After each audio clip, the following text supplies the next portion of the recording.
হযরত শাহজালাল আন্তর্জাতিক বিমানবন্দরের ৩ কিলোমিটার জুড়ে নীরব এলাকা ঘোষণা করা হয়েছে। এই এলাকায় হর্ন বাজালেই অর্থদণ্ড বা কারাদণ্ড হতে পারে বলে জানিয়েছে সিভিল এভিয়েশন এবং পরিবেশ অধিদপ্তর। একই সাথে বিমানবন্দরে প্লাস্টিকের পানির বোতল ও পলিথিন ব্যাগ ব্যবহার নিরুৎসাহিত করবে কর্তৃপক্ষ। মানিক শিকদারের রিপোর্ট।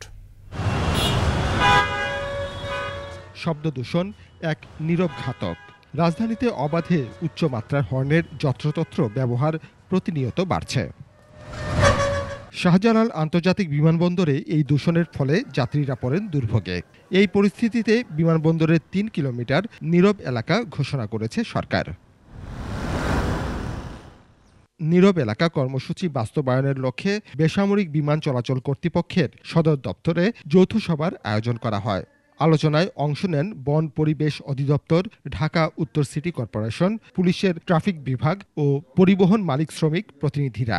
পরিবেশ, বন এবং জলবায়ু পরিবর্তন মন্ত্রণালয় অ্যালোকেশন অফ বিজনেস এবং বিদ্যমান বিধিমালা অনুযায়ী সহযোগিতার হাত সম্প্রসারিত করবে। বিমানবন্দরে এবং এয়ারক্রাফটে হয়তো রাইট অ্যাওয়ে সবগুলো সাথে সাথে কমে যাবে না, বাট আমরা একটা নির্দিষ্ট সময়সীমার মধ্যে গ্র্যাজুয়ালি এই জিনিসগুলো কমিয়ে আনবো। ১ অক্টোবর থেকে নির্ধারিত এলাকায় হর্ন ও শব্দ দূষণ প্রতিরোধে সবার সহযোগিতা চেয়েছেন বেসামরিক বিমান চলাচল কর্তৃপক্ষের চেয়ারম্যান। ২৫০টিরও বেশি ডিজাইন অপশন নিয়ে ওয়ালটন স্মার্ট ফ্রিজ, বোঝে আপনার প্রয়োজন। কাজ করতে যে আমরা শব্দের ডেসিবেলগুলো যে বলছি আমরা মেশিন বসাবো, দেখবো, তারপর আমরা সবার সাথে স্টেক হোল্ডারদের সাথে কথা বলবো, তারপর যদি দেখি যে আরেকটু বেশি দরকার সেটা আমরা এই এরিয়ার জন্য করবো। আর ভবিষ্যতে অন্যান্য এরিয়াগুলোতেও পরিবেশ, বন, জলবায়ু মন্ত্রণালয় ওনাদের পরিকল্পনায় আছে, ওনারা অবশ্যই করবেন। একই সাথে বিমানবন্দর এলাকায় প্লাস্টিক বোতল ও পলিথিন ব্যবহার না করার অনুরোধ করা হয়।